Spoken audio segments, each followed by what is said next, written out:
Hi, everybody. Nice to be here. Thank you very much for the OpenARC support over the years. I know it's a recent acronym, but thank you very much. I have been very lucky to be supported for internal research funding.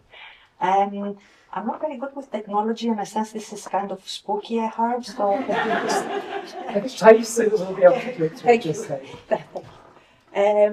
Okay, a little bit of context, if I may, because actually, believe it or not, this project I'm currently ends up with Meiji University in Tokyo started here with Graham Harvey and Jessica Hughes, two wonderful colleagues I have been very lucky and privileged collaborating over the years, invited me into the Religion and Five Senses book they were editing to write a chapter on sight and the Byzantine icon.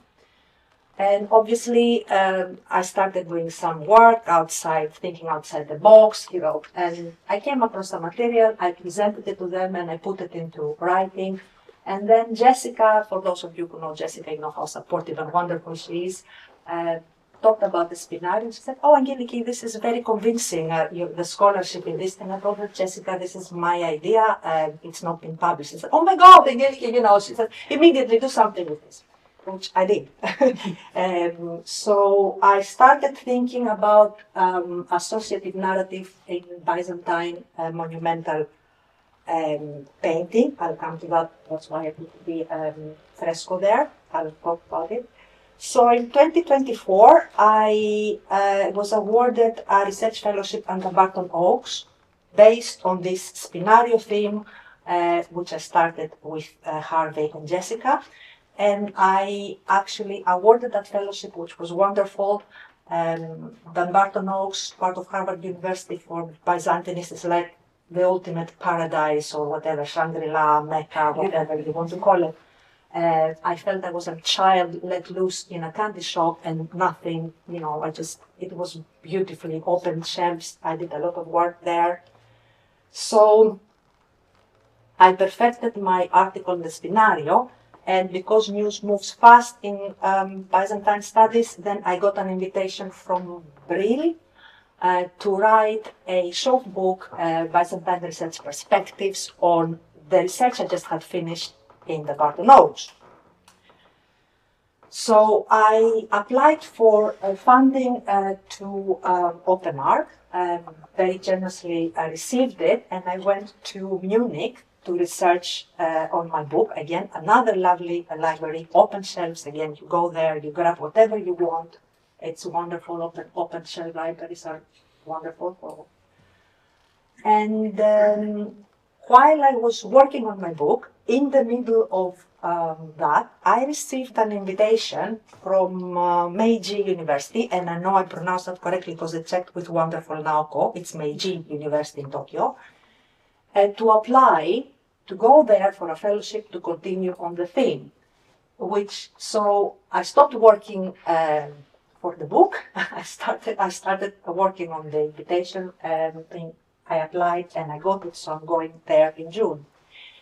Now, I gave you some context because at the heart of it, of course, lies the OpenARC funding, because and the success for the Meiji also because I was in an environment where, of course, it enabled me to write a proper, wonderful application. So I'm immensely grateful.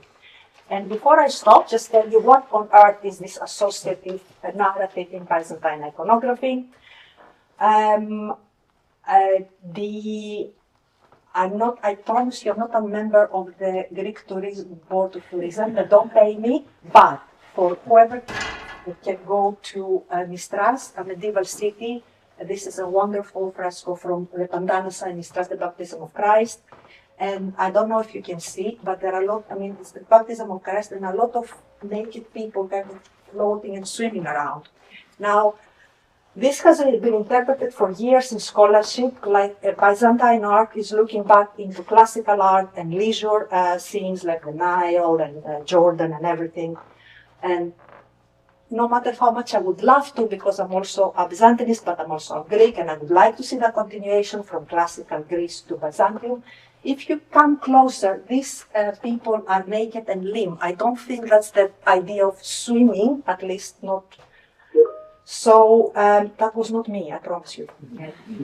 So my idea, which I'm actually researching and I have finished the first draft for the baptism, is that this is not people swimming, having fun while Christ is getting baptized, the pivotal scene in Christianity and Christian faith. Actually, these are souls of the dead waiting for the resurrection and entering paradise. So this is not at all a classical scene from ancient antiquity, Greek and Roman, but rather part of huge debates of Byzantine church fathers, which I also have concluded recently that the reason Byzantine church fathers have so long hair and beard is because they were pulling it collectively while debating all these philosophical things that don't make any sense. So thank you very much for giving me the opportunity. Thank you.